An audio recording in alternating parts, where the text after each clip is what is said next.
So good morning, everybody. My name is Charles Corbett. I'm the head of public sector for Standard Chartered Bank, and I'm delighted to welcome you here today for the Philippine Economic Briefing in London. One or two housekeeping points. First of all, please turn your phones to silent so that we don't have any interruptions.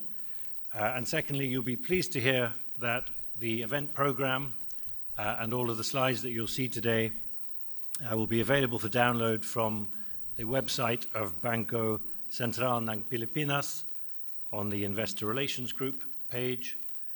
You can also access them with your event feedback form by scanning the QR code that you'll find at the back of your program. So please do so. With those out of the way, delighted to say that joining us today are the Philippines Cabinet Ministers and other senior economic officials who will share with you the latest developments in the Philippine economy. The Philippine Economic Briefing, or PEB, has been a key platform for the Philippine government to share updates on the country's latest economic developments, the priority programs, policies, and investment opportunities with the international business and financial communities. We hope everyone here today is as excited as we are to learn more about the Philippines' growth story and the opportunities it offers for international investors. Before we begin, we would like to express our gratitude to our friends and our partners for making the event possible. These are the Banco Central ng Pilipinas, the Department of Finance, Philippine Embassy here in London, and the Philippine Trade and Investment Center, also here in London. Together with partner banks, namely BNP Paribas, Citi, Goldman Sachs, HSBC, JP Morgan, Morgan Stanley, Standard Chartered Bank, and UBS. Thank you all for your support. So to officially start the program, may I call on Mr. Michael Marsh, I do apologize, Head of Europe, Middle East and Africa, Financing Group, Global Banking and Markets of Goldman Sachs, for his welcome remarks. Thank you.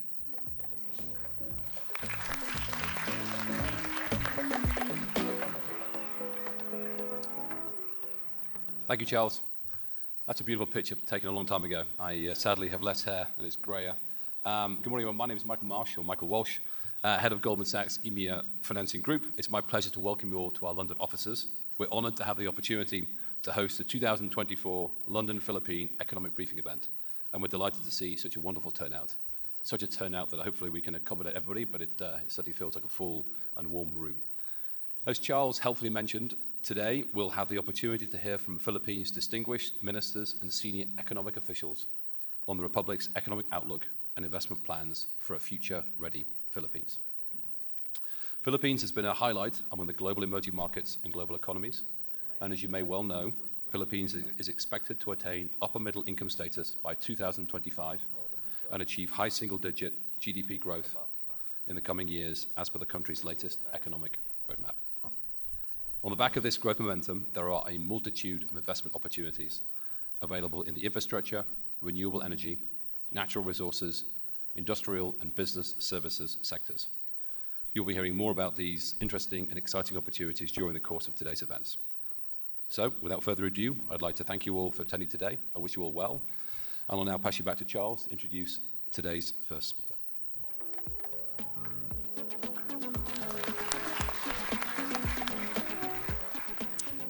Thank you, Michael. And now for a presentation to open our first panel discussion, may I please call on stage Finance Secretary Ralph Rector.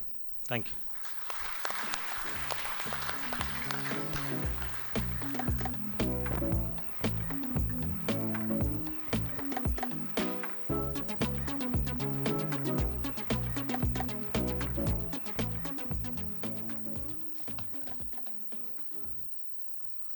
Thank you, Charles.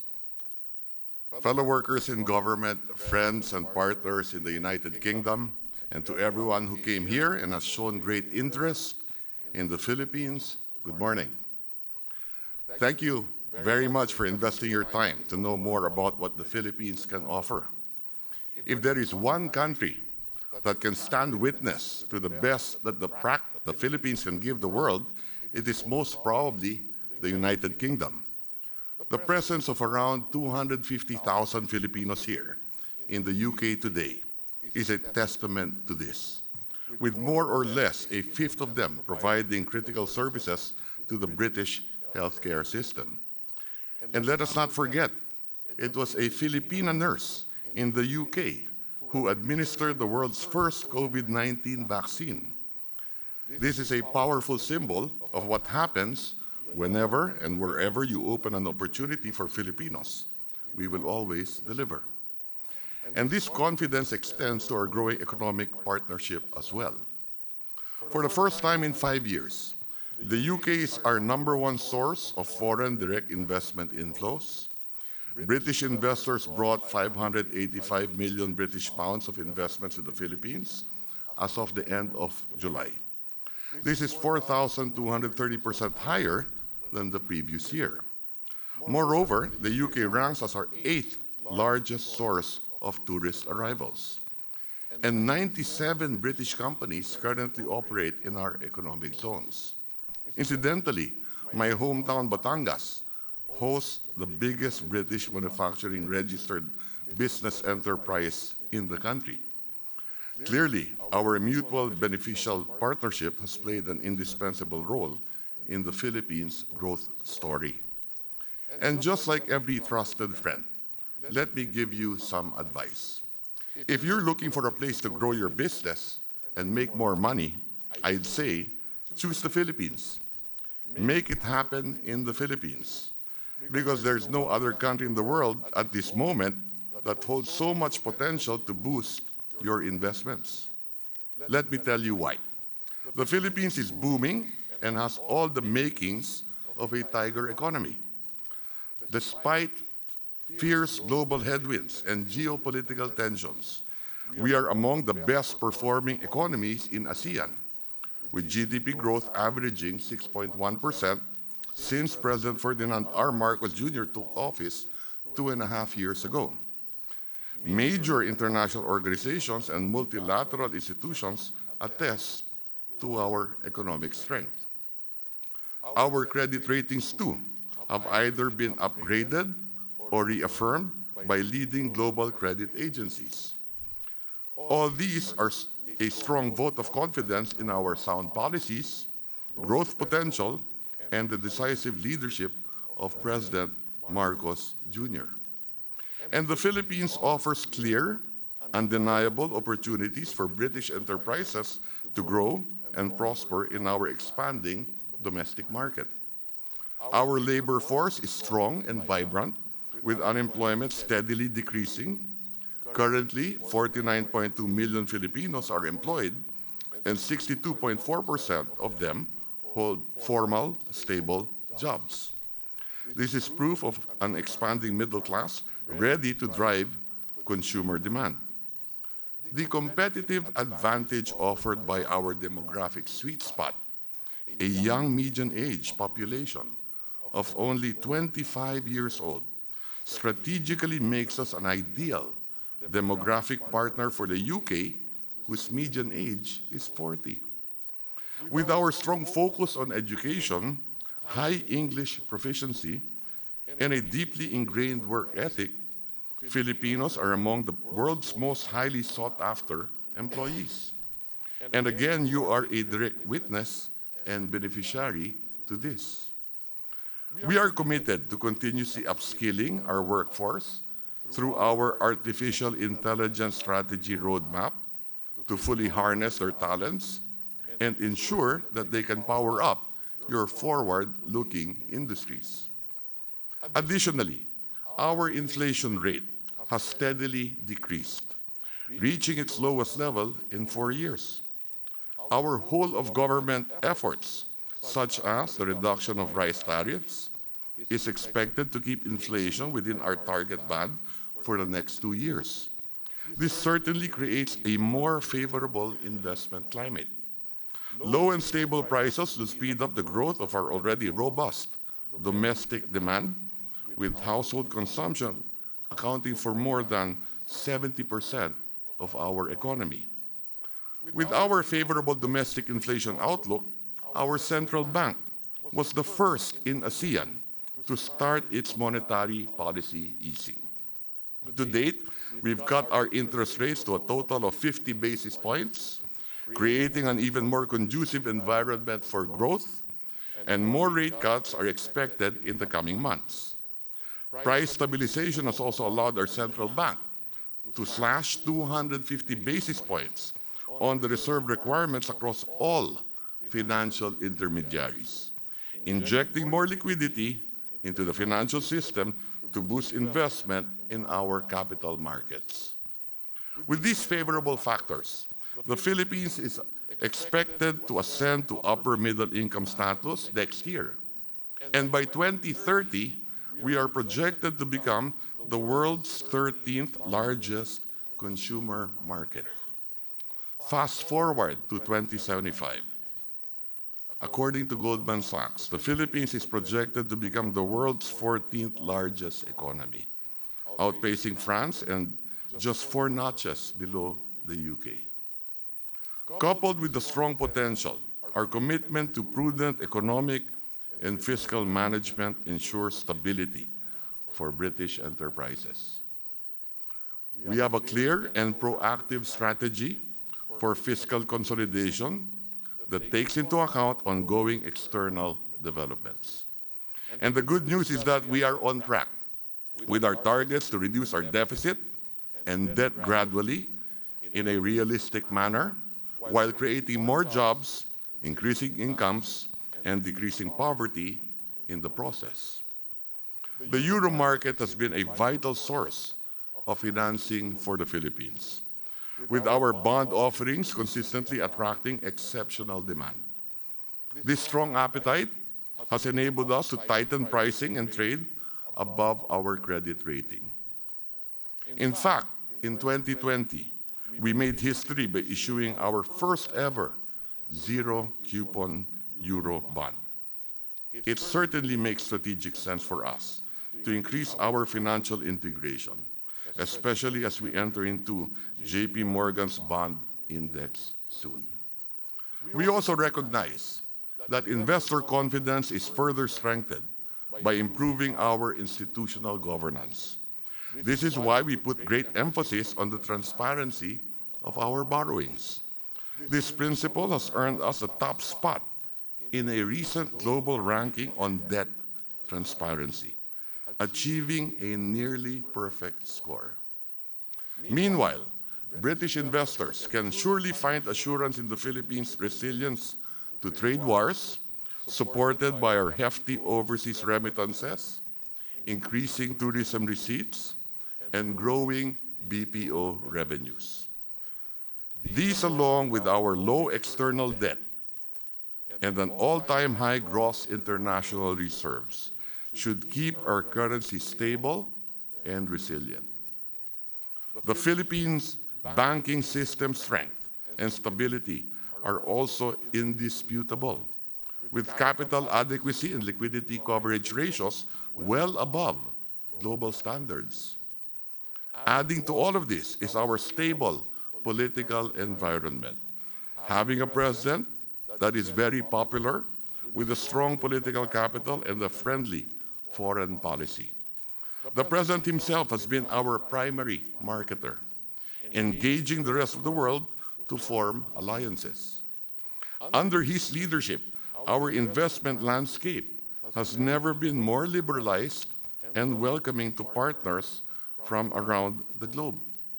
With our new public-private partnership code, we have streamlined the process and made your involvement faster and easier in our Build Better More program. These are 186 flagship infrastructure projects ranging from physical and digital connectivity to renewable energy and transport systems that need British expertise. We invite you to submit unsolicited proposals, respond to solicited ones, or explore more joint ventures with us for these projects. After the success of our PPP for the Ninoy Aquino International Airport, our country's main gateway, we are set to privatize at least 4 more airports next year, each presenting excellent opportunities for British investors. And with our comprehensive digital connectivity projects, the Philippines is ready to become the hotspot for technology-driven businesses in the UK, such as hyperscale data centers. To further enhance your investment experience, we have green lanes for strategic investments that ensure seamless and efficient business processes. Additionally, foreign investors are now allowed full ownership of renewable energy projects and high-impact public services such as telecommunications, toll roads, airports, and shipping.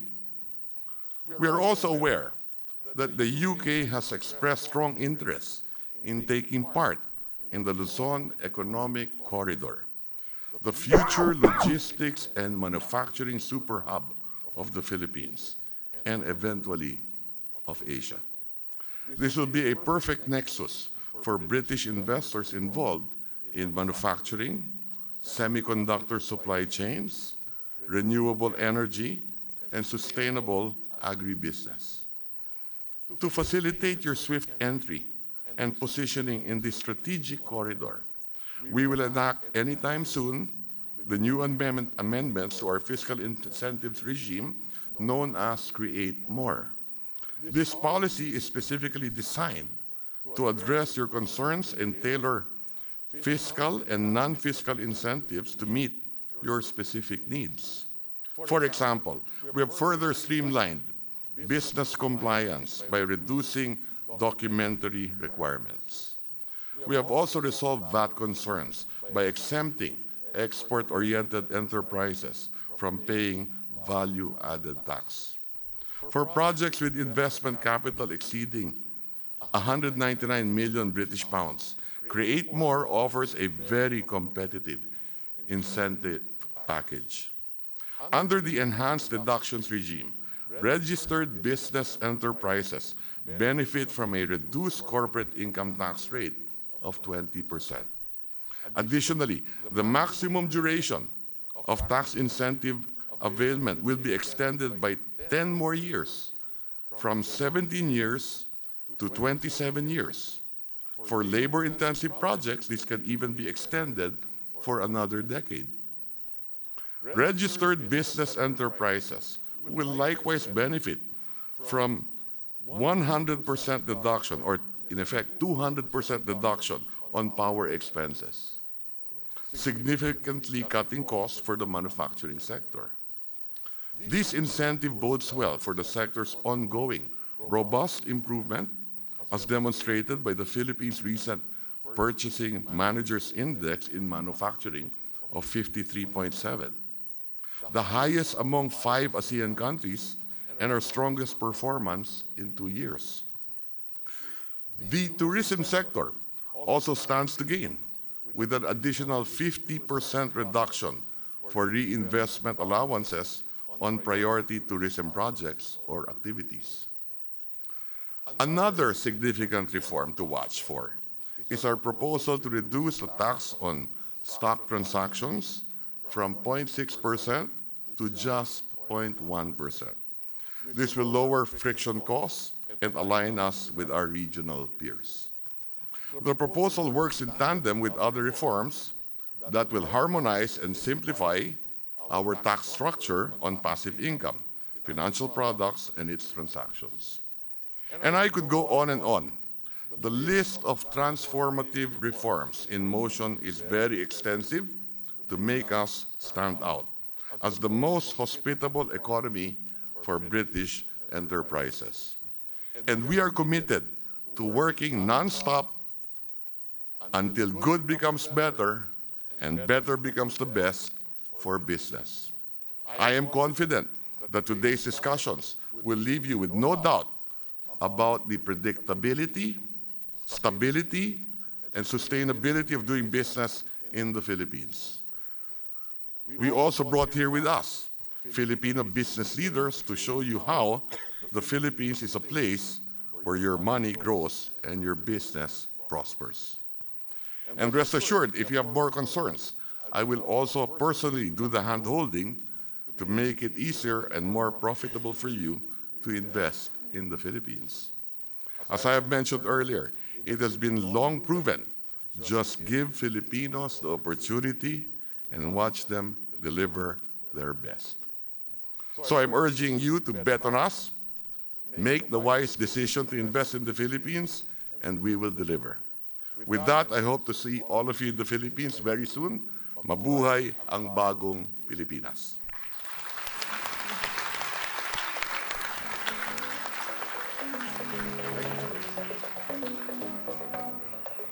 Thank you very much, Secretary Recto, for such a compelling presentation. To moderate our first panel, a discussion on building the foundation for a competitive future, may I call on the Managing Director and Head of the Public Sector Group Asia at Citibank, Mr. Michael Paulus.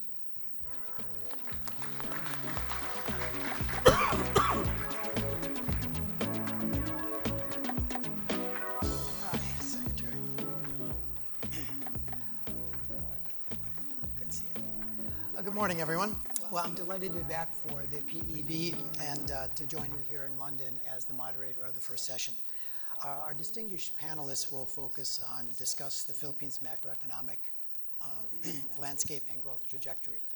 And with that, let me call on our panelists now to join the Secretary and myself on stage. National Economic and Development Authority Secretary Arsenio Balascan and BSP Deputy Governor Francisco Daquino.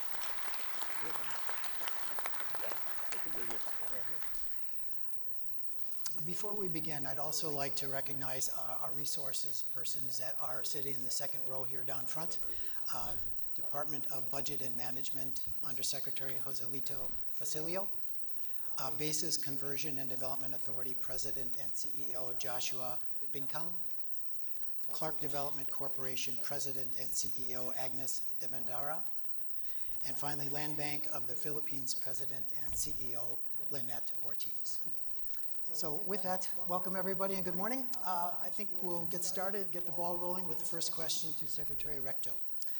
What are your plans for fiscal consolidation, particularly reducing the deficit and the debt, and the national government's financing strategy considering the current global financial conditions? Thank you for that, Michael. As I'm sure that many of you will know, that the deficit last year was roughly 6.2%. Our fiscal consolidation plan will reduce that by 0.5% every year until 2028. So for this year, it's going to be 5.7%. Next year, it'll be about 5.2%, then 4.7, 4.2, then 3.7% by 2028. That will bring down the debt to GDP ratio to roughly 60% today, down to about 56% by 2028. We're doing this gradually, as also recommended actually by the World Bank and the IMF, to ensure that we continue to grow. And as I mentioned earlier, because of this, we're able to spend more or less 5 to 7% of our budget on infrastructure. And because of that too, we are growing by roughly 6% in the last 2.5 years. We expect growth to be about 6.5% next year. Maybe our full potentials could be anywhere from 6.5 to about 8%. Now, on the financing side, 30% of our debt is in foreign exchange, more in US dollars, 70% is domestic. And we expect to trim that down to about 20%, so that we would like to finance many of the budget, essentially 80% with Philippine pesos and about 20% with foreign exchange. Very good. We may come back to that for more questions, but I'd like to turn to Secretary Balascan. The Philippines is one of the fastest growing economies in the emerging markets, and the government is targeting 6.5% to 8% growth in 26 to 28. What are the key sectors that will fuel that growth in the next 2 years? Thank you, Michael. For context, let's note that the Philippine economy has actually been growing at a quite rapid growth since 2009. growing, hovering at about 6.1% to 6.3% per year. And while the economy declined at the height of the COVID, we quickly recovered the high growth trajectory, allowing us to grow at 6.3% per year since then. So in the last couple of years, the sources of that growth were, as noted earlier by Sec Ralph, on the consumption side, it's about 70% of that growth was coming from domestic consumption, and on the production side, if you look at the production side, 70%, also about 70% of that growth was coming from growth in services. In the next 2 years, we'd expect that those relatively two sources of growth will be dominant, especially with the expected decline continuing decline in the inflation and in interest rates. So, but we are seeing, at least in the production side, the resurgence of investment, particularly with the drive for infrastructure development. At the moment, we are, and over the last couple of years, we have been aiming for targeting infrastructure spending to about 5 to 6% of GDP, and throughout the Marcos administration until 2028, that is expected to continue. So we expect investment to complement consumption, household consumption as sources of growth, and on the production side, we as also mentioned, all this trust in improving productivity, connectivity, would expect services, particularly tourism and the healthcare, education,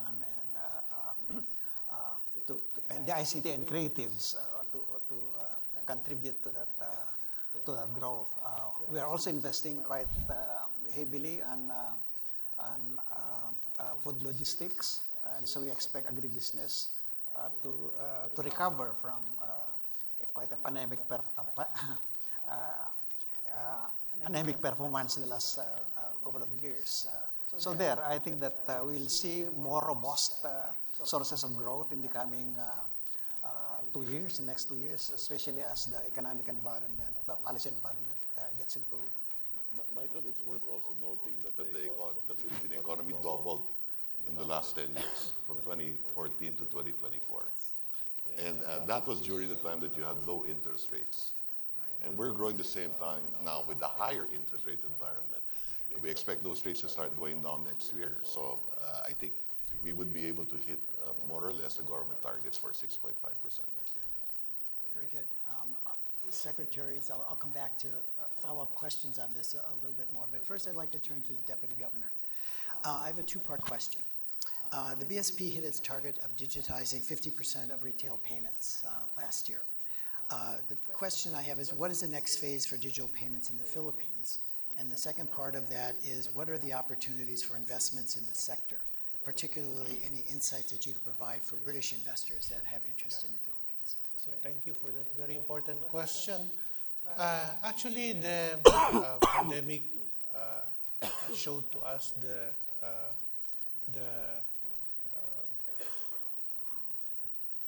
benefits that can be obtained from utilization of e-commerce services, and that financial digitization offers a huge potential for supporting domestic consumption and other key economic activities, as digitization makes payments more accessible and transaction costs less expensive. Possible uses include, for the financial services industry, the provision of financial services to more people at a much lower cost. For businesses, the enabling of new business models and revenue streams that can boost productivity. Examples include online sales, food deliveries, and online bookings. And for the government, the facilitation of a more efficient delivery of social benefits, as well as the minimization of revenue leakages.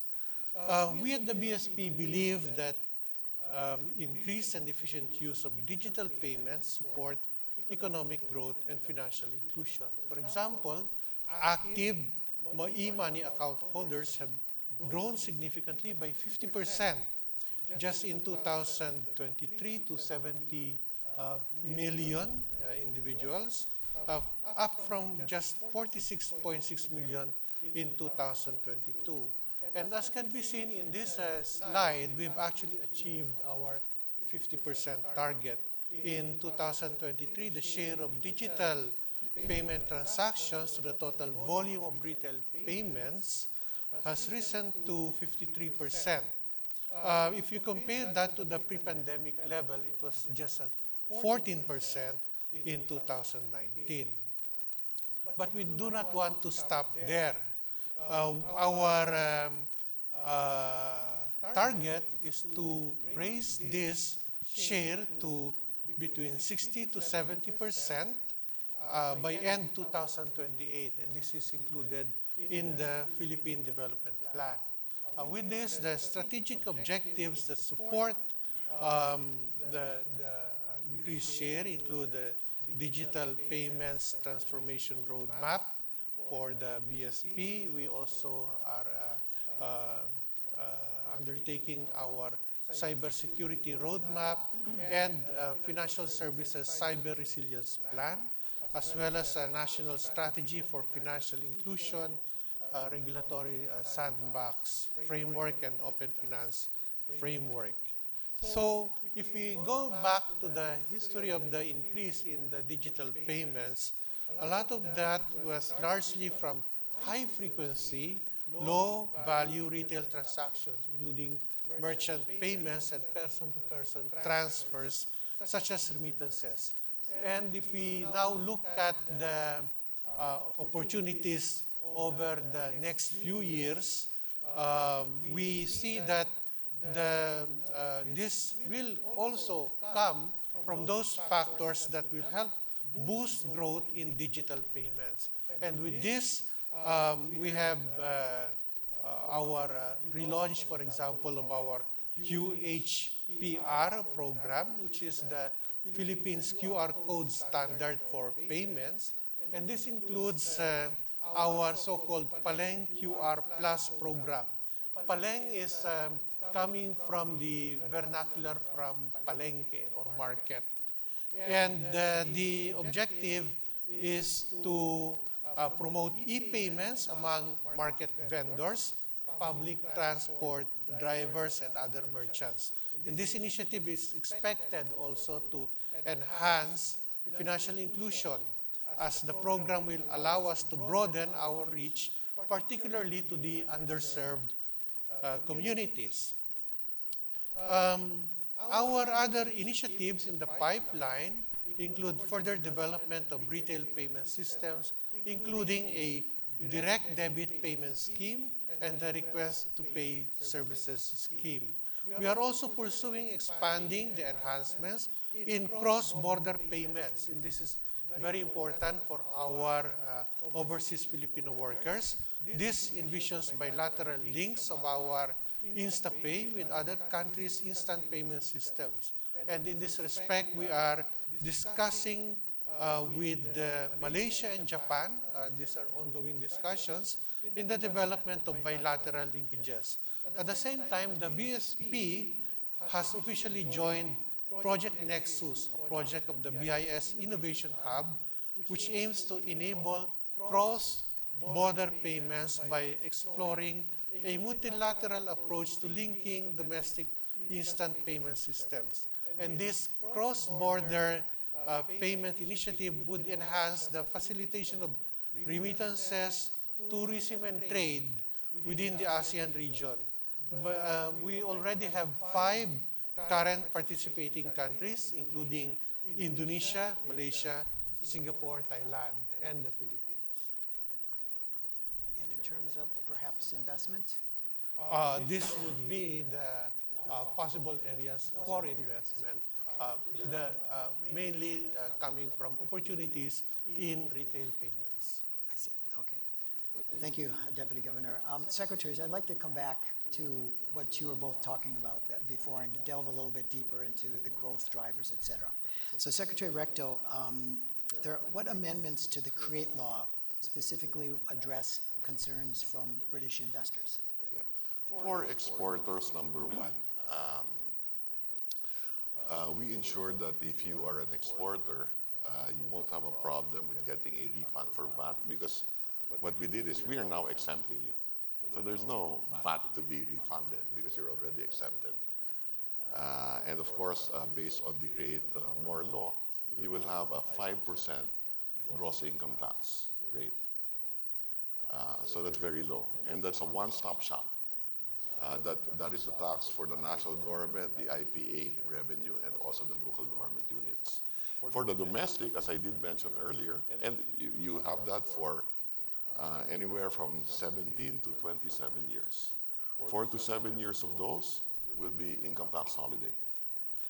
You can also select, especially for domestic enterprises, a enhanced deduction scheme, wherein the tax rate would be 20%, but you can double deduct your electricity expenses. So that should be good for manufacturing, among others, yes. Thanks, Secretary. Now, Secretary Balaskan, the Philippine government further strengthened PPP and the focus on that. What other reforms have been put in place, or what other could be expanded, or you're looking to expand to attract more foreign investment? Yeah, thank you, Mike. The PPP for us is a game changer in the investment front. To put that into context, let me note that the aftermath of the COVID put us into some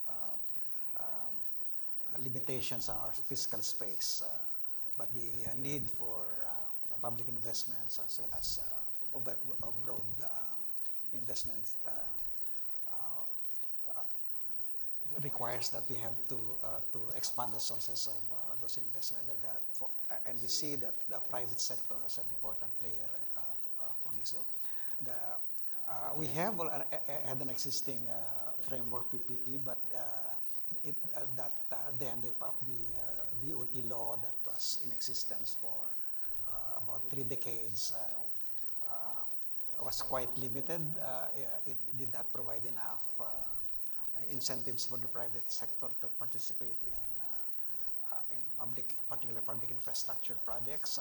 The amendment to that law, thanks to Ralph Reto, he was in Congress when that law was passed,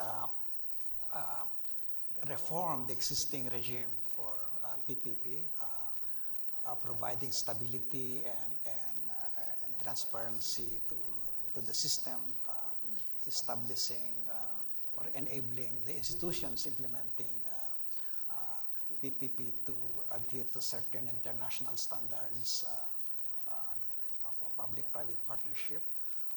And that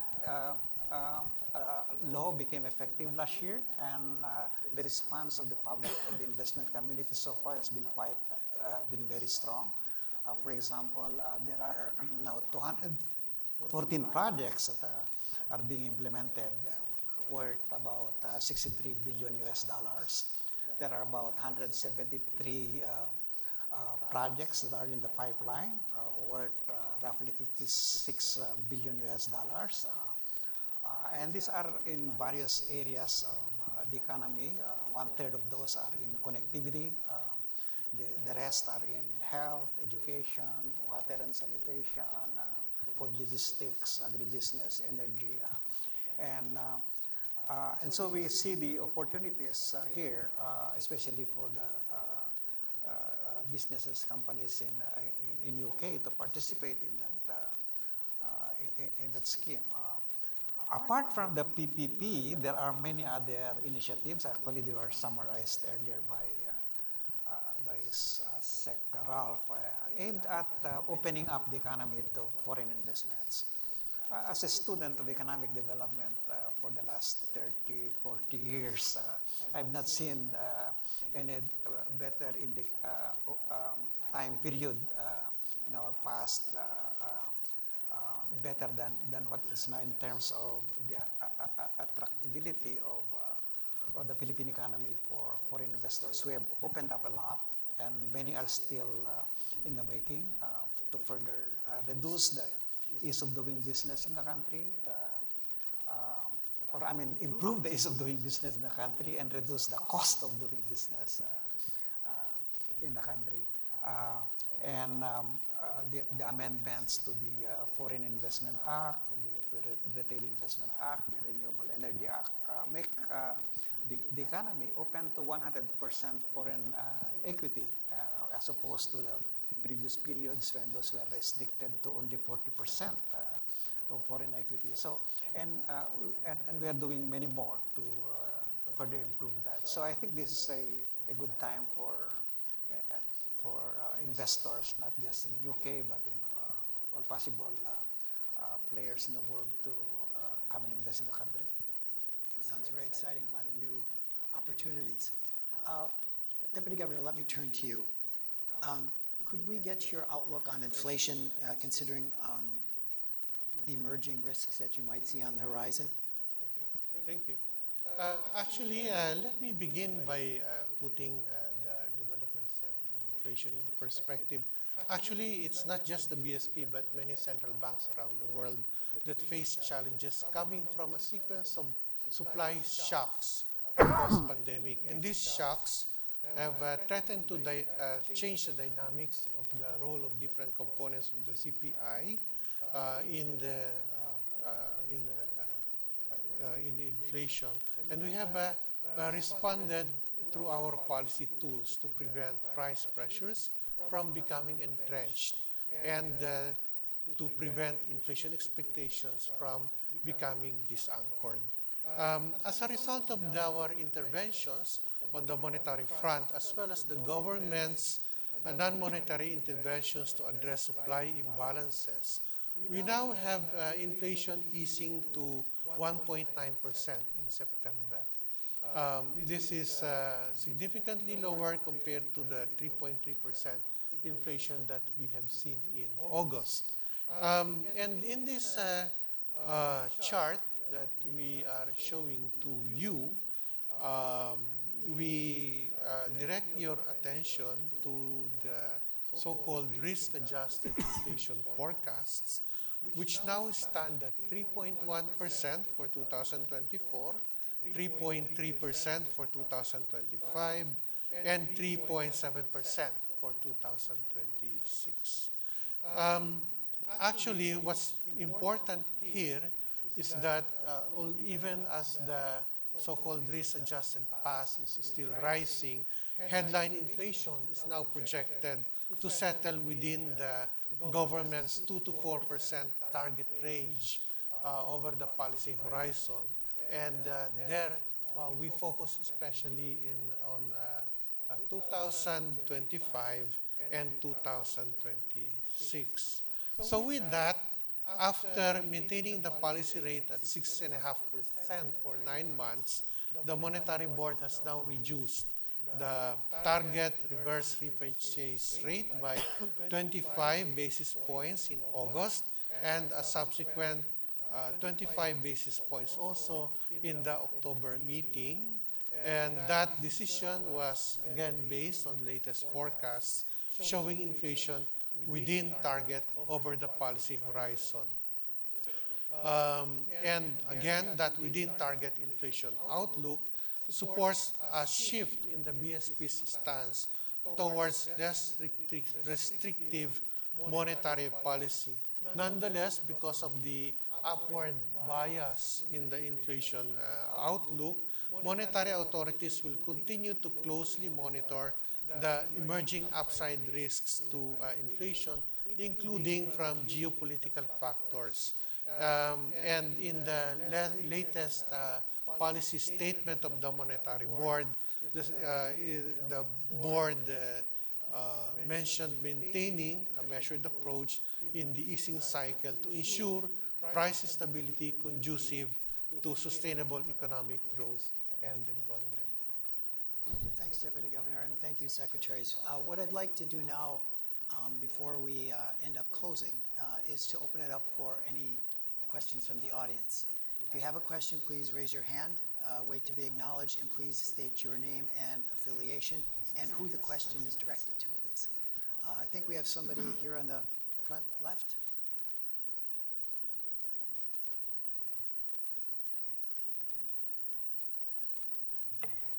Thank you very much. My name is Desiree Latimer,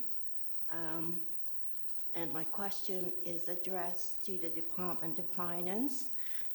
Given the current VAT recovery challenges faced by international companies in the renewable energy sector, particularly the zero-rated VAT limitations and offshore components, and the first-year contracting structure, how can we ensure that international contractors are incentivized to invest in the Philippines' growing renewable energy market without facing prohibitive costs due to VAT?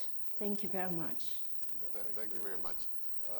Under Create More, investments in renewable energy in the Philippines, we plan to reduce the cost. Ergo, you don't pay a VAT when you import your raw materials and capital equipment. So there's no refund to speak of. Thank you very much. Thank you. Any other questions? You here?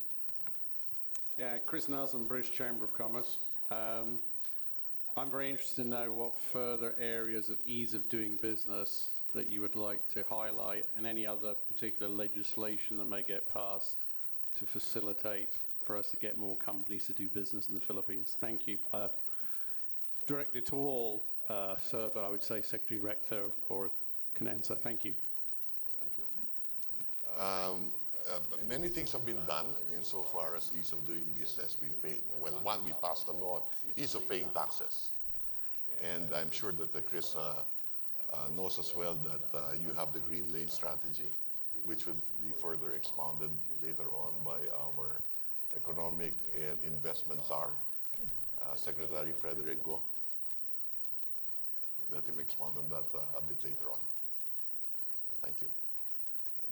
If I may also, one of the constraints often raised in forums like this is the right-of-way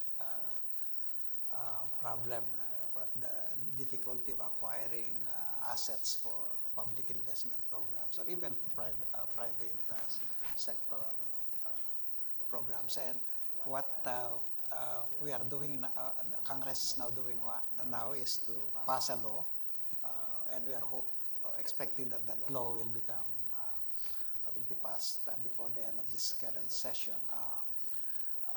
aimed at simplifying the process of acquiring assets that interfere or that slows down the implementation of projects, including those public-private or PPP projects. I think that's going to be a game changer for us because that has significantly reduced our capacity to ramp up investments in many sectors of the economy. Thanks. I think we have time for perhaps one more question. Does anybody have? We've got two. Depending on what they are, let's start here, and then if we have time, we'll go second. Thank you. My name is Karim Dahali. I'm CEO of AI Portfolio Solutions. I've got a question for Secretary Rector. Firstly, many thanks for your excellent presentation. I've got a question about pensions. I believe the unfunded pension liability is about 50% of GDP in the Philippines. Do you have any plans to reduce that liability? You know, we do not have a 50% unfunded liability of pensions in the Philippines. The last I looked at was maybe just a week ago. I think our GSIS, who is here today, we have a pension life until 2040 plus, 2038. Yeah, as far as the GSIS. And I think with the SSS, it's even longer. Same, more or less the same. Yeah. So we have two pension systems, one for government and one for the private sector. So both until 2038. Thank you. 58, I'm sorry, 2058. I think we have time for one more quick question. Hello. There's a lady over there. Yes? please. Unlike in UK, you have a bigger Press. problem in the Oh, UK. it's working. 1, 2, 3, testing. Okay. Just a question. This is just an open question. My name is Jenna, and I have a startup called Solos Group, and we deal primarily in textiles and fashion. Question is, what are the Filipino government doing to foster leadership in the luxury sector and those developing markets in Manila, in the Philippines, in terms of import, export, and investing in homegrown talent? Thank you.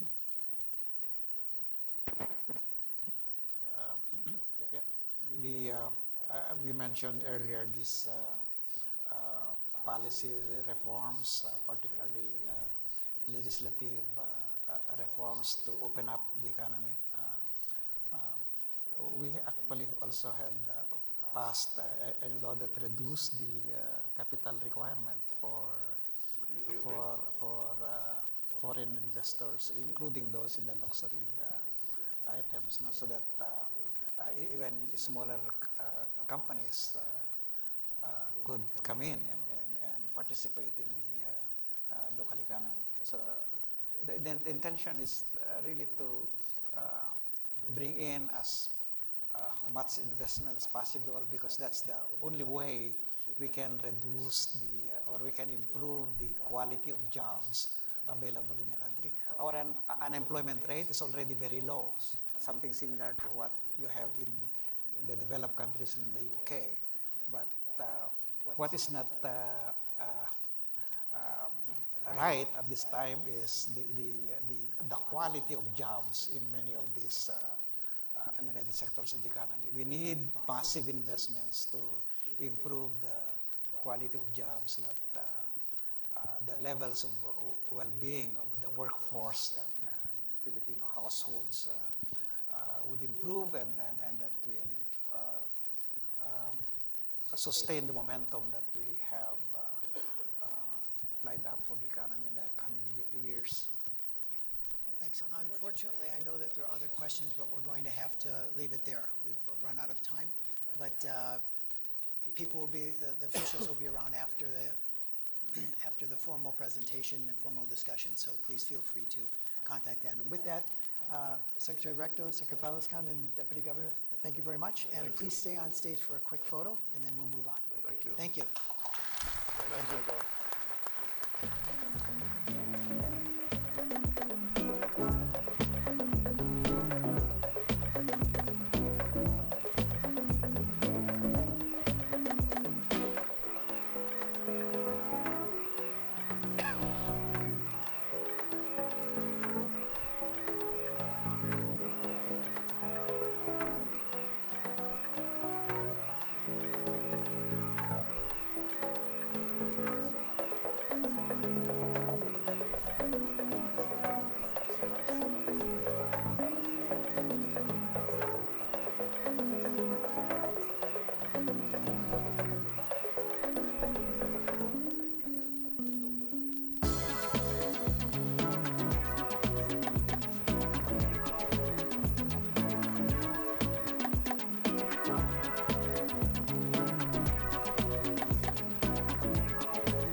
Okay, Mike, thank you very much, and thank you to our distinguished panelists for an engaging discussion.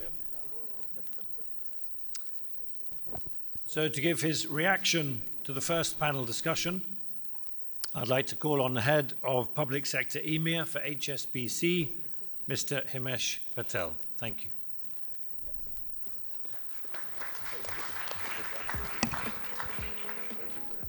Thank you very much. So firstly, thank you to the panelists, Secretary Recto, Secretary Balasacan, and Deputy Governor Tequila. First of all, thank you for your impressive remarks. HSBC will be celebrating and reaching its 150 years in the Philippines next year. And from what I've heard, we can certainly see that the government is working on fast-tracking economic progress. The title of that last panel was about the foundation for competitive future, for a competitive future. The Philippine Economic Briefing certainly lays that foundation. Going around the world and introducing the Philippine story around the world definitely supports that. In terms of competitiveness, what I heard today is that the economy is stable and growing well. There's a strong drive for infrastructure investment, and companies in the UK and around the world can definitely be a part of that journey. There's laws and regulation that are being improved to support more investment and more FDI flows into the Philippines. Digitization is at the heart of the economy. Digitization creates more consumers, and it means that businesses have a bigger base to market their products to. So, when we look at the economy, from what I heard today, growth is on a very strong foundation. We're looking at 6% growth and more. Secretary Recto identified that the country has doubled its economic growth in the last 10 years, and even with higher interest rates in the last few years, they're still growing at the levels they were for the last 10. And the country is going to be the 13th largest consumer economy, which is impressive and creates opportunity. Monetary policy has worked extremely well, and you can see from the data that inflation will be very low this year. So well done to the Deputy Governor there. When I look at digitization and what I heard there, payments and collections, extremely important. The tax base that the Philippines is collecting from continues to grow, and those digital tools to do that are really important. And if you're a company looking to invest in the country, you can see how your collections and payments can be digitized, making it easier for you to do business. The Create law is impressive. There's a clear tax regime, very simple, very competitive. And the foreign ownership laws in key sectors allow up to 100% foreign ownership, be that in airports, rail, and other critical infrastructure sectors. Domestic companies also get the benefit of reducing power expenses, and that's extremely important. Even though the Philippines is embarking on a massive journey to focus on renewables, which will have a lower cost, this immediately allows you to have a lower cost of electricity. I think one of the most impressive things about the Philippines is the PPP projects. Over 170 projects available for you online, very simply on one tool. This clear transparency that the Philippines provides around its infrastructure pipeline allows investors to quickly and simply identify projects that they want to support and bid for. I've not seen this around the world. The Philippines is truly leading with its infrastructure pipeline and platform. Finally, as you saw on stage today, there is a stable and seasoned group of technocrats and in the room with you today. They're definitely steering the economic transformation of the Philippines and creating a very, very competitive landscape. So once again, thank you for joining, and thanks for the panelists on the stage today.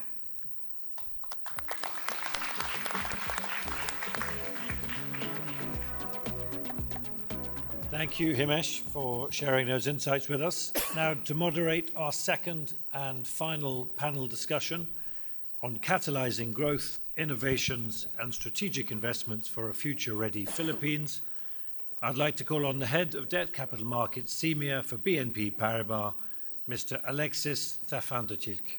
Thank you.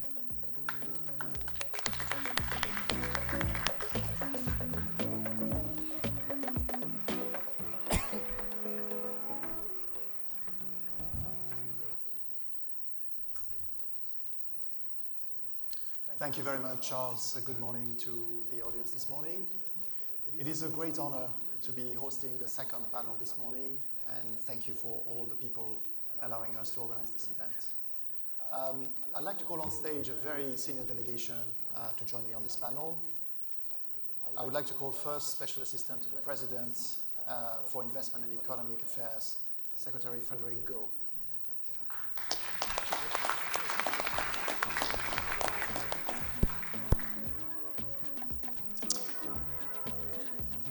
I also would like to invite to the stage Department of Energy Secretary Rafael Rotilia.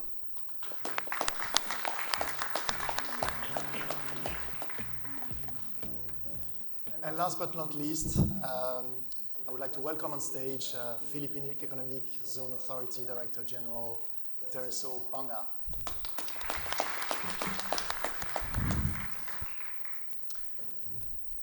Gentlemen, good morning. Welcome to this second panel.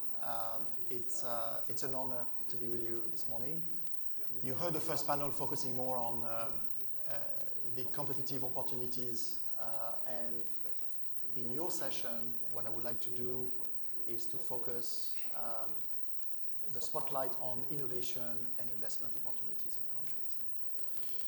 I also would like to thank the resource personnel who are helping us this morning from the Basis Convention and Development Authority, Clark Development, and the Land Bank of the Philippines. Ladies and gentlemen, we've got about half an hour. I will proceed with asking the panelists some questions, and if we have time towards the end, I will also invite you to speak up, and thank you very much in advance for that. I will now begin with the first question. Secretary Goh, if I may turn to you, and the first question would be to talk about the Luzon Economic Corridor, which is obviously a very, very important topic which the government is talking about. It's meant to be a powerhouse for growth in the coming years. Secretary Goh, could you describe what are the key components and what also are the key opportunities for British and European investors and suppliers in this audience? Thank you. Yeah, the Luzon Economic Corridor is a project in partnership with the G7 GPII, and the flagship project identified is the Subic-Clark-Manila-Batangas Rail. This rail will connect 3 ports that are responsible for 80% of the port volume traffic in the Philippines. The concept of the corridor is to develop infrastructure, connectivity, and strategic investments around the corridor. So for infrastructure, the major projects identified would be ports, airports, rail. For energy, they would definitely be in the renewable energy or clean energy space. On digital connectivity, there are a lot of data center projects, for example, being identified around the Clark area. And we are also looking at major strategic investments in food and agriculture production within the corridor. The opportunity for the UK companies is to participate in this corridor. It is first of its kind in the Indo-Pacific region. It was started together with the governments of the United States and Japan. And today we are looking at roping in the UK as well as Korea into the project. Very insightful. Thank you very much, Secretary Goh. Perhaps I can turn to you, Secretary Lutia, for the second question, which is about offshore wind collaboration. So, Secretary, the Philippines and the UK have started exploring a possible, collaboration in that field. There's an intention of a focus strategy learning session. And could you please discuss with us any developments after this and what are the planned projects behind this? Thank you in advance. Thank you, Alexis. Well, we have had several learning sessions actually for delegations from the Philippines to the United Kingdom, and among them which participated not only from the Department of Energy and from private companies, but also from the regulator. And it's important the regulator understands the market behind offshore wind because they set the price determination methodology and the reserve price. So here we have the potential is quite enormous, 178 gigawatts, but that remains a potential, and therefore we are concentrating on making sure that the projects are realized. And of the some 92 contracts that have been awarded with a potential of 68 gigawatts. But the main burden for conducting the studies for wind, the geology, and so on, will be with the private sector. Our approach is dissimilar from other countries where it's the state that funds the studies. While this may, in the long run, add to the cost, nevertheless, it facilitates the progress of the projects. And what government has done in the area of facilitation is to address a number of issues. One, of course, is the availability of the market. And we have several market mechanisms, including the renewable portfolio standards, where we have aggregated the demand for all the distribution utilities in the country and use that as a basis for conducting the green energy auction program. And by next year, we expect to have the green energy auction for offshore wind.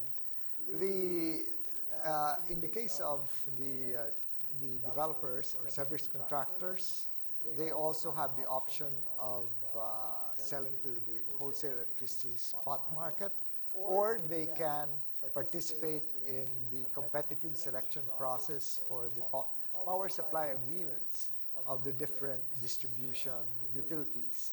And of course, we have a green energy option program for those companies that require or desire to source from renewable energy. So there's a variety of markets, therefore, that prospective generators in the RE space, including offshore wind, can look to. So here we're working closely with, we're learning from both the positive things that you have, as well as the negative things that you have experienced. One of them, of course, is on the transmission, the availability of transmission. And I'm looking at our ambassador to London because he was in Congress when the franchise for the transmission company was given. And now we are taking the cue from you in that you are renationalizing the systems operation for the grid. And I think it's a combination of this. What we want to be able to achieve is that there will be timely availability of the transmission assets in order to make sure that the generation companies, including offshore wind, are going to have them at the time that they complete their projects, and we don't end up with stranded assets. Thank you very much. It's very comprehensive, and I must say, embodies really well the ambition of the country in that field. And I'll come back to you, Secretary Lotila, a bit later with some more questions on the renewable energy agenda of the country. I would like now to switch to attractiveness, because as I said, ladies and gentlemen, the topic of this panel is about investment opportunities. So, very good segue for me to turn to you, Director General Panga. You're running the Philippine Economic Authority, PEZA, and my question will be the following. Obviously, the Philippines is facing, like any country, stiff competition from other regional countries who also want to attract investors. So Director General, what is PESA's value proposition to investors, especially those ones in the room? How would you convince them to come to you? Thank you. Thank you for that question. So for the benefit of our audience today, PESA, we happen to be the biggest investment promotion agency in the Philippines, as we account for the biggest share of FDI approvals for export-oriented projects, and that more than 50% of the total country's annual exports of goods and services come from our locators alone under PESA. And essentially, we attribute this to our ease of doing business, the competitive fiscal incentives package, as already highlighted by our economic managers, and of course, our very strong, stable economy, which allows our investors to thrive and prosper in the Philippines. And as an enabler of business and industries, I would say that the great value proposition of PESA, and this I share with my fellow investment promotion agencies, we have Subic and Clark, is that we have more than 400 economic zones in the country. So this can serve as ready locations for investors wanting to do their manufacturing, whether they want to go into domestic or export-oriented markets, even IT services or tourism or even agriculture. And we can provide for the best ecosystem, as we are home to more than 4,000 locator companies. And these are your world-class industry leaders. These are would even include British corporate giants, the likes of Dyson, BE Aerospace, and HSBC. And this only shows that we have the ecosystem, we have the supply chain present in these economic zones to support and grow the investments of our investors in the Philippines. And equally important is how we handhold and support our investors in PESA, in the economic zones. We say that we are a one-stop shop because we can issue all the permits needed by our investors. So you don't have to deal with other agencies and government. Everything can be sourced through PESA for its permits and facilitation.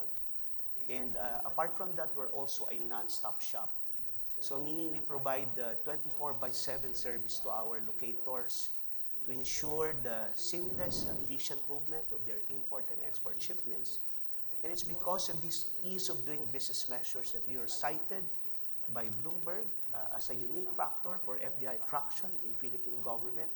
And recently, in 2024, we were also cited by the U.S. International Trade Administration.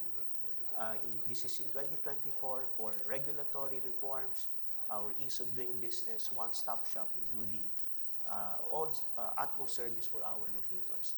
And I think with this value proposition, together with the economic and fiscal reforms already put in place by government, that makes the Philippines one of the best performing economies in the region, and ultimately your preferred investment destination in the region. Thank you. Thank you very much, Director General. Also, extremely interesting to see, the pace of development of the project and the ambition as well. Secretary Go, may I come back to you and ask you the next question?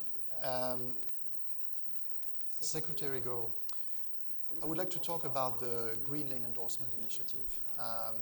My question would be twofold. First, could you tell us a little bit about where you stand as an update on this initiative? What are the key industries which have shown the most interest so far? And second, could you tell us a little bit about other ease of doing business initiatives which you have in the pipeline, which could positively impact British investors into the Philippines? Thank you, Secretary Go. Thank you.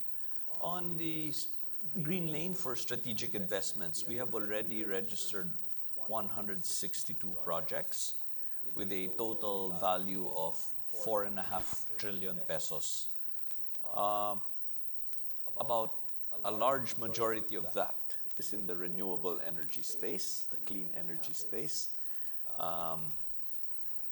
Actually, 80% of that is in the energy space, which shows you the huge interest of both domestic and foreign direct investors in our energy sector.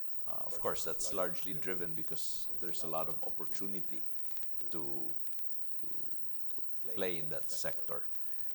The other three sectors that are noteworthy that have registered are in digital infrastructure, food security, and general manufacturing. The projects that we sign up for, strategic investments, are all part of our strategic investment priority programs. And the concept here is we are providing a concierge-like service to the registered projects under the strategic investments. The concept here really is to improve the ease of doing business. And you asked also what are the other steps the government has taken. So the Green Lanes for Strategic Investments was created by executive order. And also by executive order, the Office of the President has streamlined the permitting process for telecommunications and internet infrastructure. We have also passed executive orders for the creation of one-stop shops for the infrastructure flagship projects. There was some discussion earlier about the 186 infrastructure flagship projects identified by the government, and the Office of the President has directed the creation of a one-stop shop for the permits and licenses related to these infrastructure flagship projects. We've also passed several laws to help improve the ease of doing business, such as the ease of paying taxes law, the public-private partnership law. This is really worth mentioning because the last time we had a law related to PPPs was 29 years ago, and back then it was called the Build, Operate, Transfer Law. And just last year we passed the PPP law. We also drafted the implementing rules and regulations in such a way that it encourages both unsolicited proposals as well as solicited proposals. So a lot of steps, a lot of measures that the government has taken to improve the ease of doing business and to roll out these projects at a much quicker pace. If I may, I just want to cite one example, very concrete, that you will all probably relate with. Many administrations in the past had tried to privatize the Manila International Airport, but were not able to do so. This administration of President Ferdinand R. Marcos Jr., in just 2.5 years, has already successfully privatized 3 international airports. The Manila International Airport, the Laguindingan International Airport in Mindanao, and the Bohol Panglao International Airport in the Visayas. So as proof that our PPP projects are not mere PowerPoint presentations, but actually real projects that are getting implemented on the ground, we have these airports as an example. Thank you very much, Secretary Rowe, and very interesting to have your perspective on the question. Thank you, very comprehensive. Secretary Lotia, I promised I would come back on the subject of renewable energy. So the application process for renewable energy projects in the country was recently simplified. So naturally, I'd like to ask your opinion about these. Could you tell us a little bit about the process? What are the most promising sources of renewable energy you can identify so far? And also with the same thematic, how would you convince investors, foreign investors, to come and invest into RE in the Philippines? Thank you very much. Thank you, Alexis.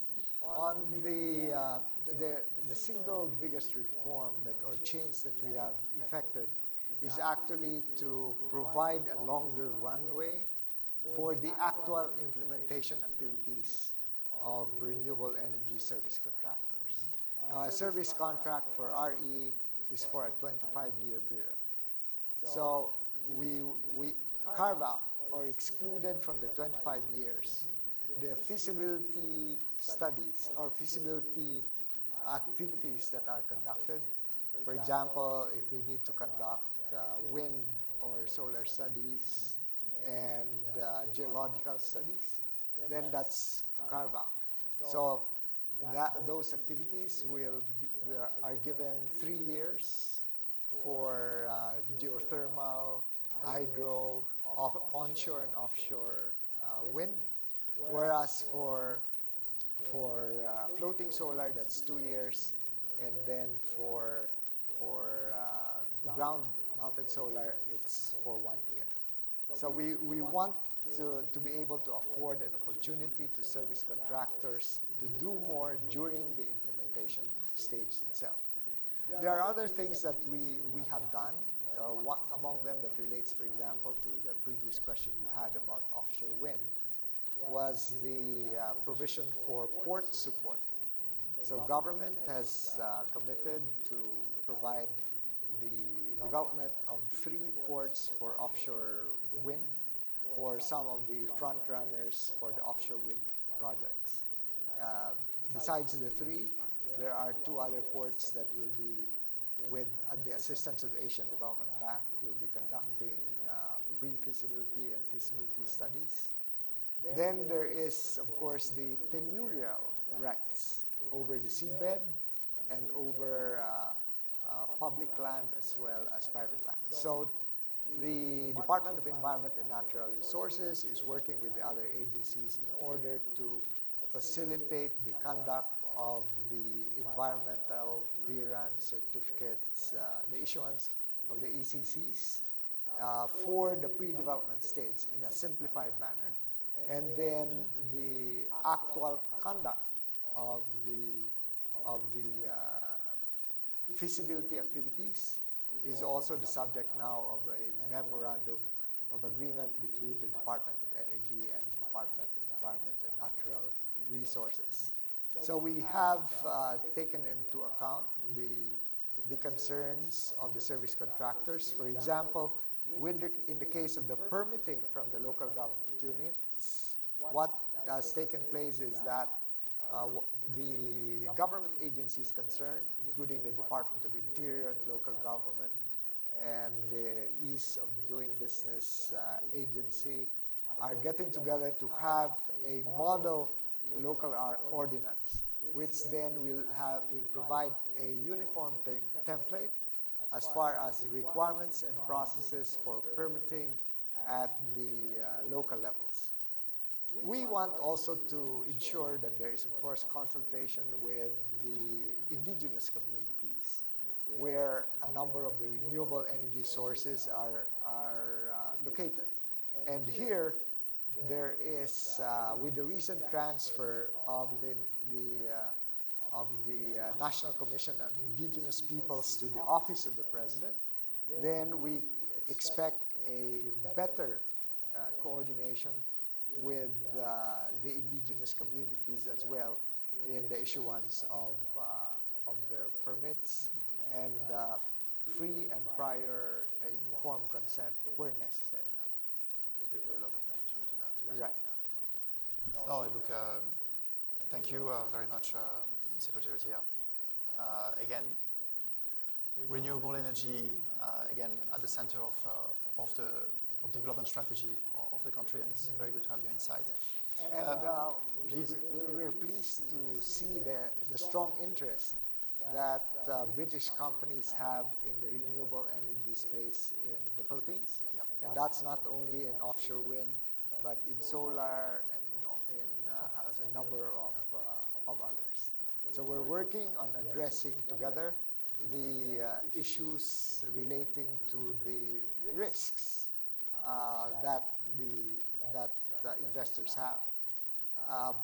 The Tony Blair Institute has identified that there's actually a 50% cost differential between a renewable energy project in the EU and one that is implemented in the Philippines. So we want to be able to address that price differential by addressing the concerns about political risks, the regulatory risks, as well as the foreign exchange risks.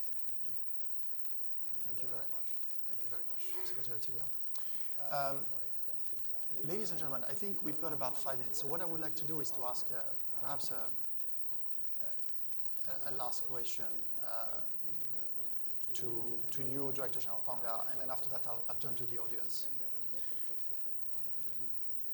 Director General, Secretary Rio insisted on the importance of the ease of doing business.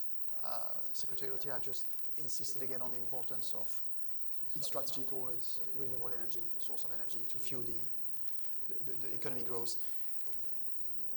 I would like to now talk about labor force, which is also extremely important. So the question is, how do you make sure that the local workforce has the skills to match the needs and the imperatives, the requirements of the foreign investors who want to invest in the Philippines? I think I want to focus on labor and the skills. Over to you. Thank you. Yes. So we collaborate with educational centers and training institutions to enhance the skills of our workforce, either through upskilling or skilling, ensuring that the talent pool in the economic zones remain competitive. And to do this, we collaborate with government agencies, and the usual programs would already include internship with universities where students, before they graduate, they get to be immersed in production setting, and ultimately they'll be absorbed by these companies. The other one is the apprenticeship program with our TESDA, where skilled workers undergoing micro-credentials can work with these companies with compensation already. But those are the usual programs. In PESA, we have implemented some game-changing strategies to upskill our workers. To promote knowledge-based economy, we have come up with this new type of economic zone, which we call Knowledge, Innovation, Science, and Technology Park. So what is unique about this ecozone is that this is hosted by universities. And basically what it does is it promotes R&D and innovation. So basically we harness the synergy between academia and industry so that this will lead to engendering scientific studies, patents, new patents, even prototypes that will lead to commercialization of products in the Philippines. So the other one is what we call the Molds and Dies Industry Excellence Center. The first of its kind that was put up in the Philippines, and we were able to do this through the grant of Korean government for $10 million. So together with DOST, the Tools and Dies Association, we deployed CNC machines. So these are critical machines that you see in all electronics, even manufacturing companies. And basically, we want to train as many Filipinos, thousands of Filipinos into CNC machining, precision tooling, mold designs, so that we can further enhance our metals and plastic sectors. And through a USAID grant, we're also collaborating with our electronics industry on preparing the Filipino workforce for advanced manufacturing. And recently, with the University of the Philippines, we're pursuing this, what they call the 4E's Connect, which actually stands for entrepreneurial, experiential education through entrepreneurial and employment ecosystem. And basically what it does is to narrow the gaps between the demands of the industry and the academic curriculum. Thank you. Thank you very much, Director General. Thank you.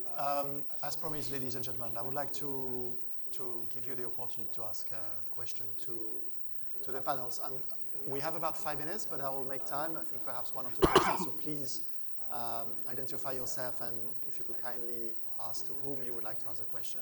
The floor is yours. Thank you. I think there's one here.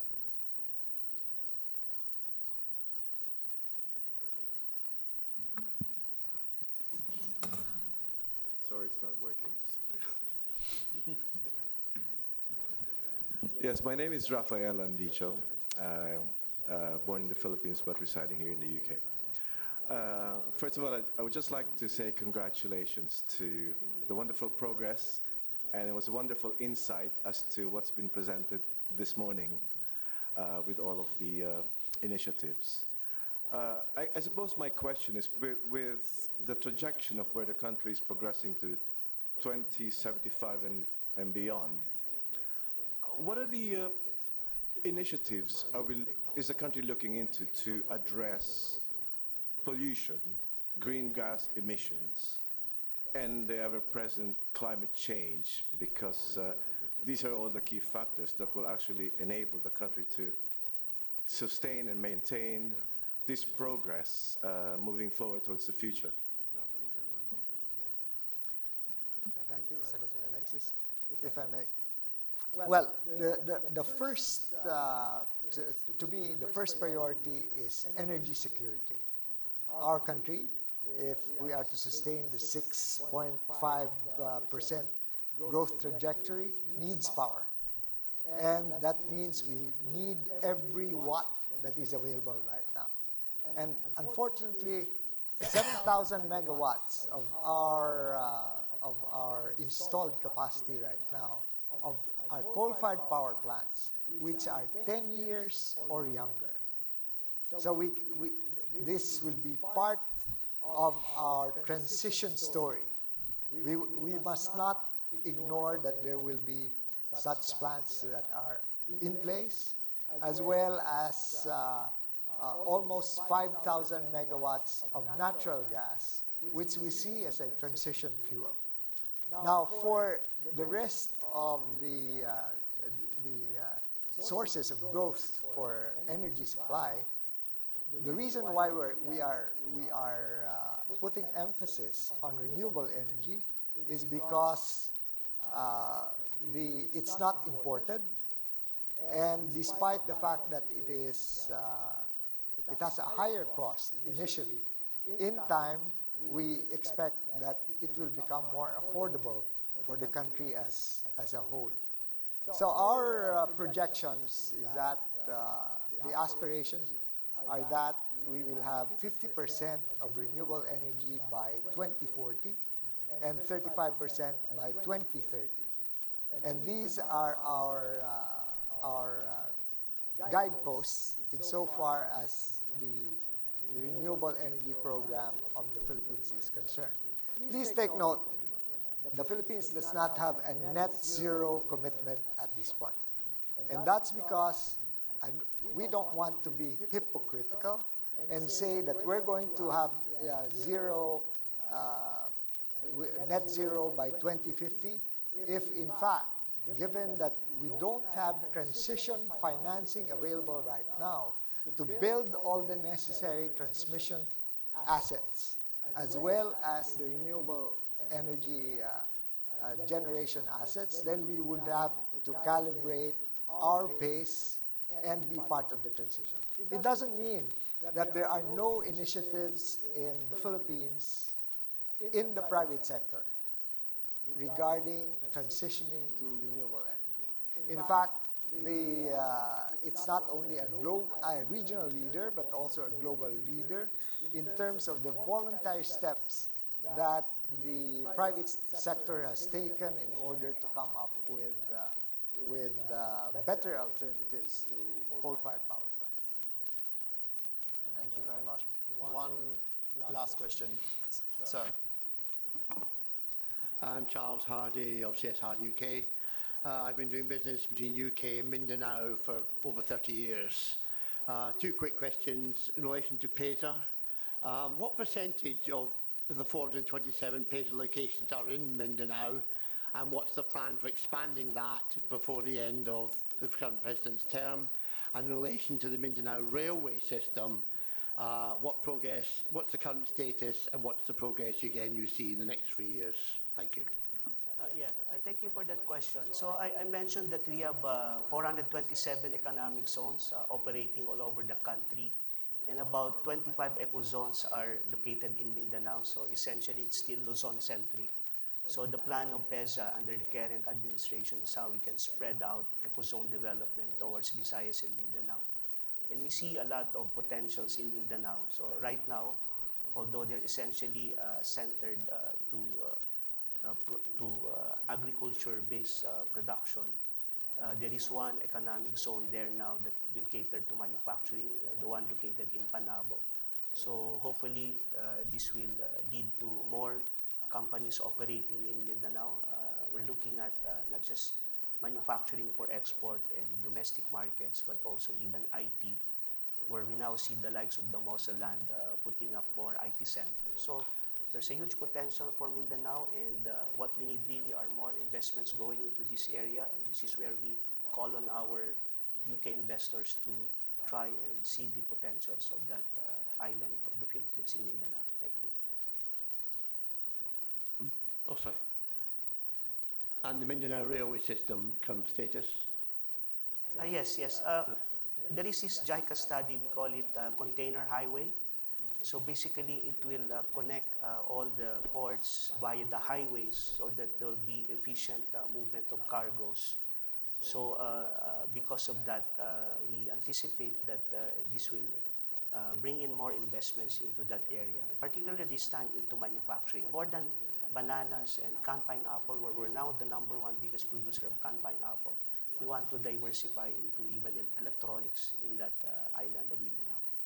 I mean, I spend most of my time in northern Mindanao, so I'm thinking about connectivity to Langdingen Airport, whether they talk about phase 3 of the railway system being involved with northern Mindanao. Do we see that in the near future, or?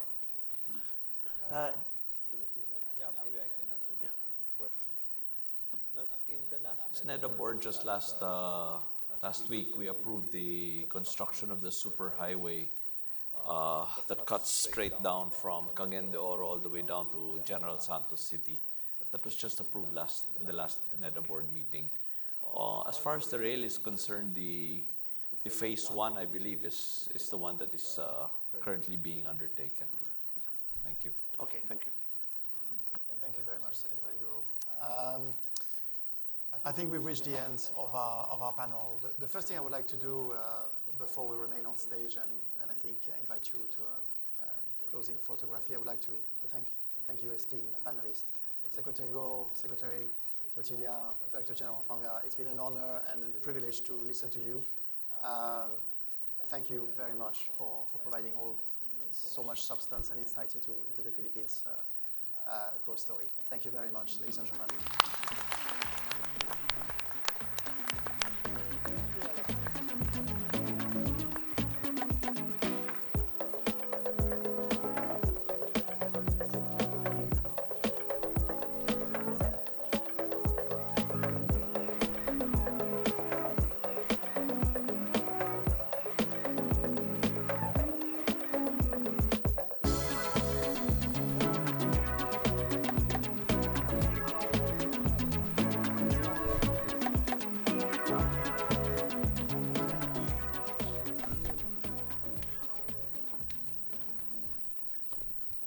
Thank you, Alex, and to our panelists.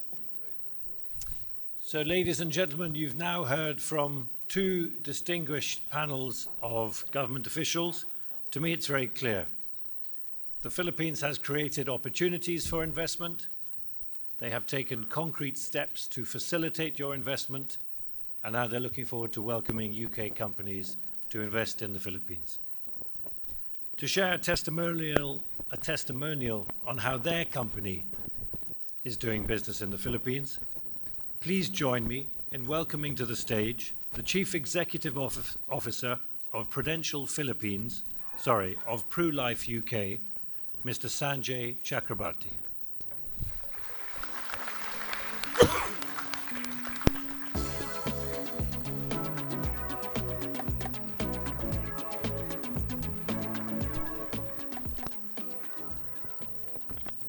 Thank you.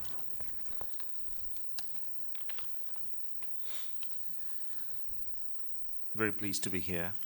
Senior Philippine government officials, investors, fellow business leaders, and friends of the Philippines.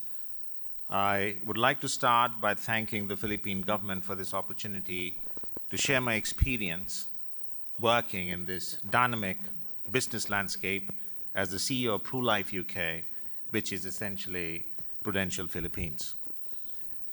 Over my 25 years of experience in the finance industry across Asia, I have witnessed markets evolve, and I believe there is really no better time to invest in the Philippines than now. Philippines actually stands at a unique point in its economic and political journey. The current administration enjoys very high approval ratings, and a solid mandate, which translates to political stability, a cornerstone for long-term investments. The stable environment fosters confidence not only for local businesses, but also for foreign investors like ourselves.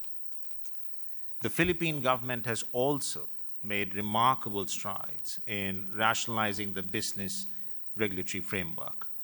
The reduction of bureaucratic red tape has significantly improved the ease of doing business. In fact, I think the Philippine government is the only one which has officially got a government agency called ATA, the Anti-Red Tape Agency.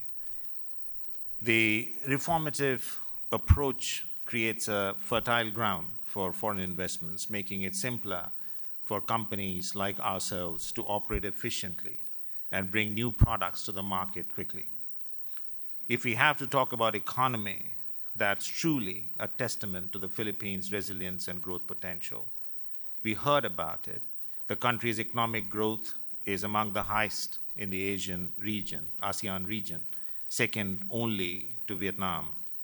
Most notably, inflation has dropped significantly, underscoring the government's efforts to manage the cost pressures effectively. This downward trend in inflation gives us greater flexibility to fine-tune the monetary strategies. These monetary adjustments are not just numbers. They translate to tangible benefits for businesses by reducing the cost of operations and boosting consumer spending, which is an engine that powers the economy in the Philippines. At PruLife UK, we see this as an opportunity to lead. We have taken bold steps in bringing innovative financial solutions to the market, such as our Takaful or Islamic insurance, soon to be the first in the Philippines. This marks a significant milestone for us and exemplifies our commitment to inclusion and broadening financial access for all segments in the society.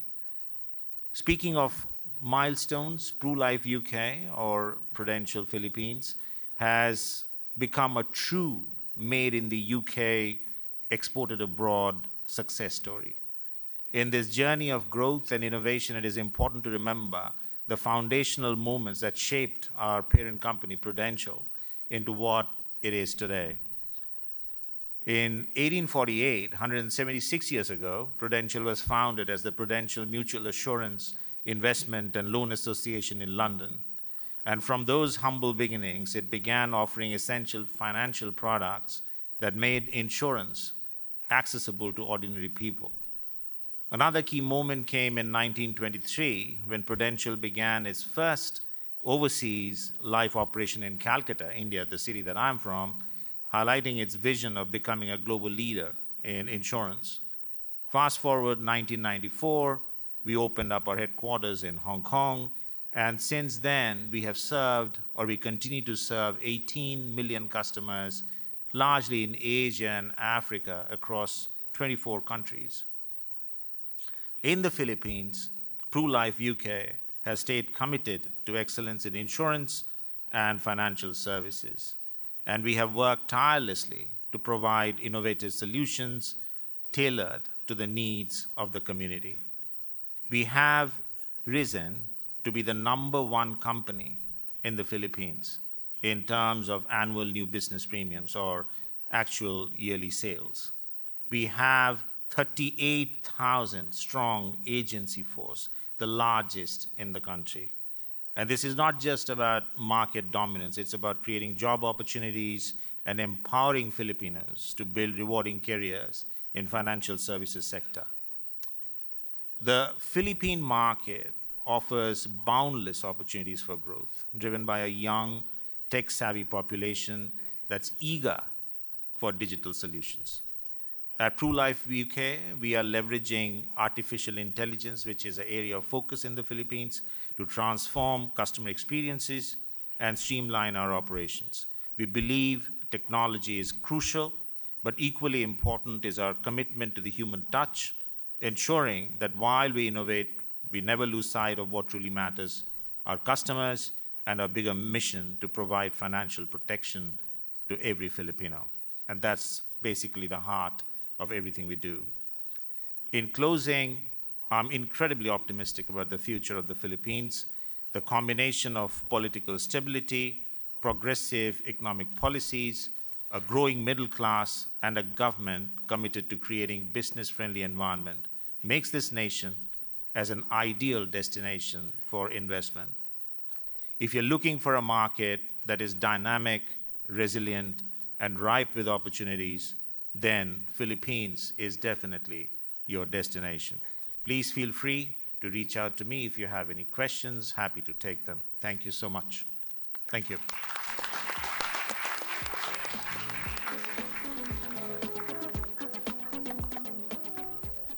Thank you, Mr. Chakrabarti. So at this juncture, we're nearing the end of our program. For the event's concluding remarks, let's please welcome back on stage the Special Assistant to the President for Investment and Economic Affairs, Secretary Frederick Goh.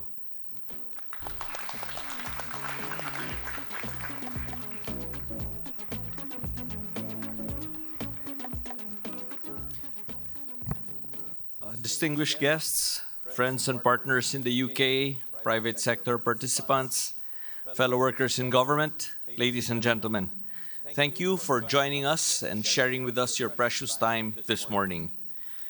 This is another successful leg of the Philippine Economic Briefing, this time in the world's global financial center. Today, the Philippines is Southeast Asia's superstar economy, with the GDP expected to continue to grow at an average of at least 6%.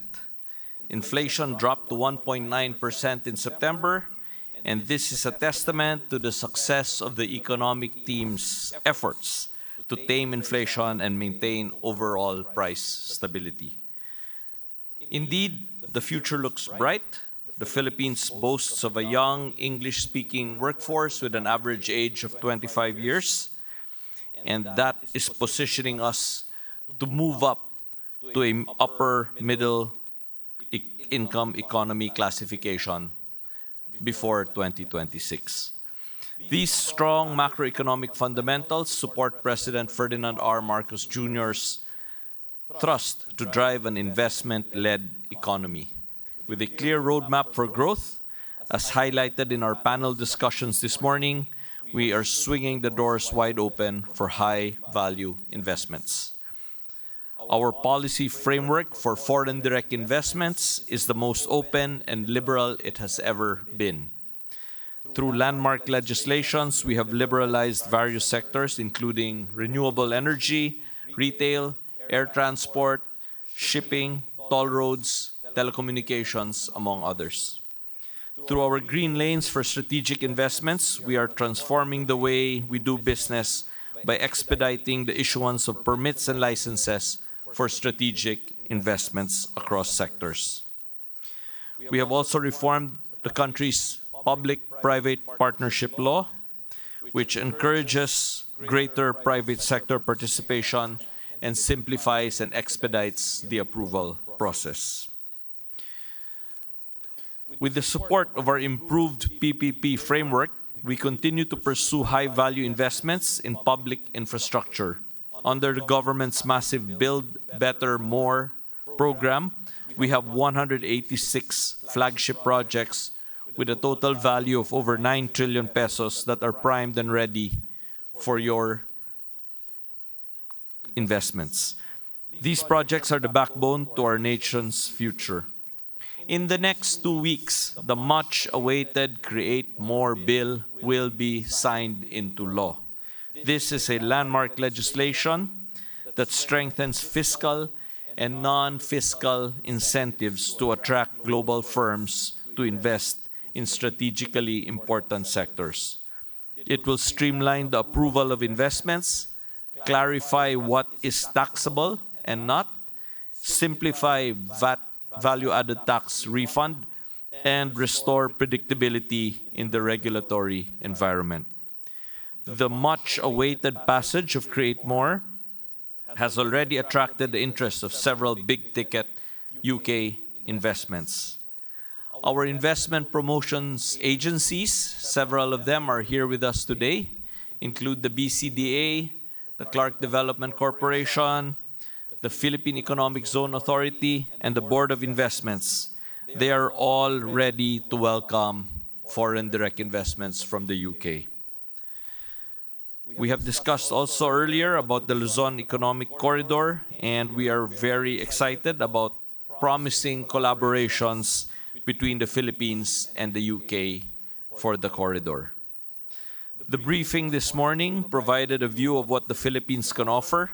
Key structural reforms are in place to encourage wider participation in our industries. A whole-of-government strategy is in motion to facilitate the entry of investments across all sectors.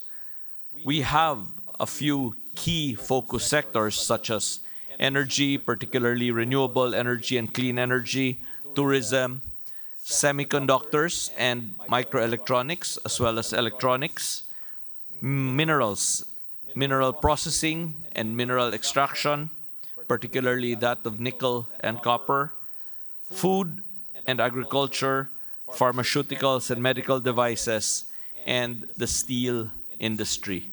To be clear, while we have some focus sectors, we welcome all investments.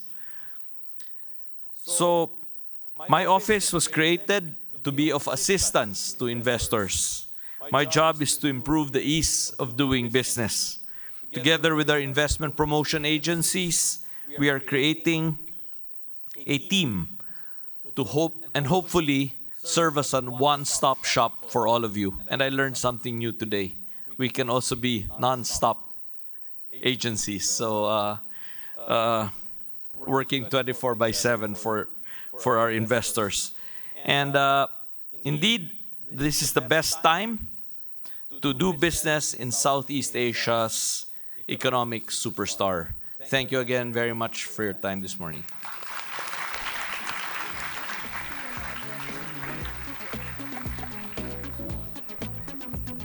Thank you, Secretary Go. To officially close today's economic briefing, let me call on stage the Ambassador of the Republic of the Philippines in the United Kingdom, His Excellency Teodoro Locsin, Jr.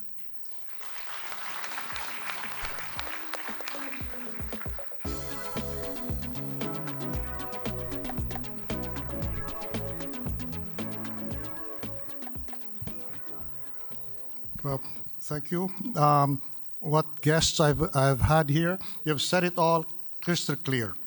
Nonetheless, honorable secretaries, ladies and gentlemen, good morning. It is my honor to close today's briefing on the Philippine economy. The economic progress we have achieved is not new to us. We have been on this path for decades, starting from liberation, the second most destroyed capital after Warsaw, and a post-war recovery with no reparations worth mentioning. In no time, despite no help, we were the most prosperous and stable country in Asia, and the only democracy there. Democratically elected presidencies have seamlessly succeeded each other, even in past times of living dangerously in the rest of the world. We have reaped the rewards of large public investments across decades and staggeringly massive private investments in the last 20 years. We are spurred on by the desire to build a more prosperous and inclusive country for 120 million resilient Filipinos. We will do this by spreading and equalizing Filipino prosperity, along with that of foreign partners who choose to be so. We have developed, we have prospered, we will prosper more. You can join in the economic strides we have been making. You must have qualified observers in my country coldly assessing the prospects. The Philippines is currently, I would say, the most dynamic economy in the world's most dynamic and promising region. We are a stone's throw from the world's biggest economy, and it is still growing. We invite you to take advantage of the many opportunities that exist today. I have to say this, though. We have with us today a former senator. He took the bullet in the last and worst of the financial crisis that racked the first decade of the 21st century throughout the world.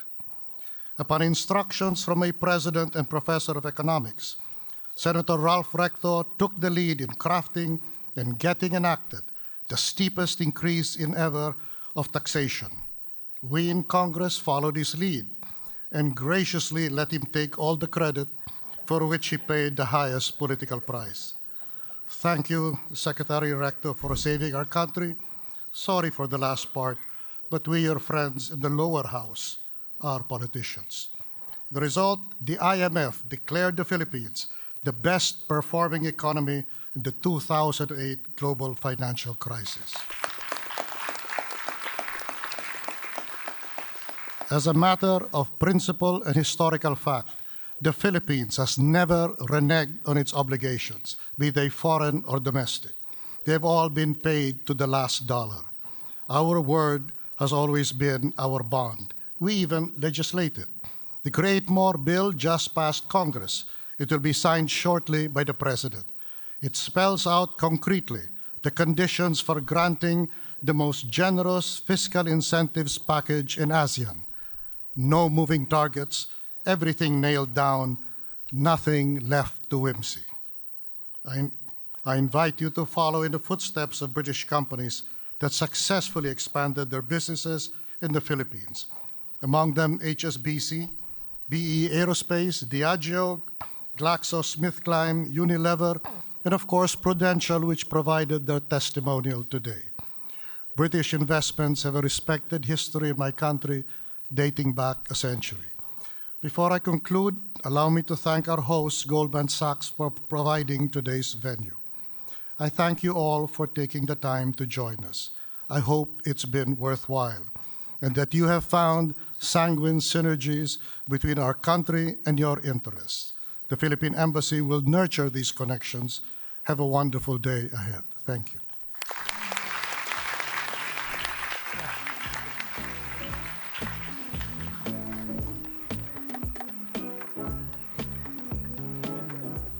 Thank you for your kind words, Ambassador Locsin. Now, we'd like to acknowledge some members of the Philippine business delegation with us here today. If I could, gentlemen, if you could please each stand up as I introduce your name so that the audience know who you are, and hopefully that will give them the opportunity to interact with you during the tea and coffee afterwards. First of all, Vista Land and Lifescapes Chairman Manny Villar.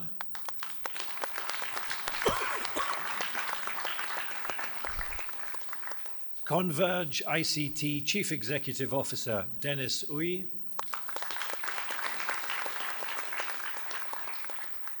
The Globe Telecom Chief Financial Officer Carlo Puno. And Representative Camille Villar.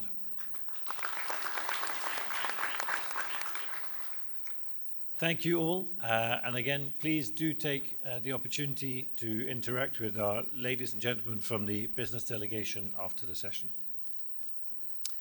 We're also very happy to have the Philippines Ambassador and Permanent Representative to the World Trade Organization, His Excellency Manuel Tihanki.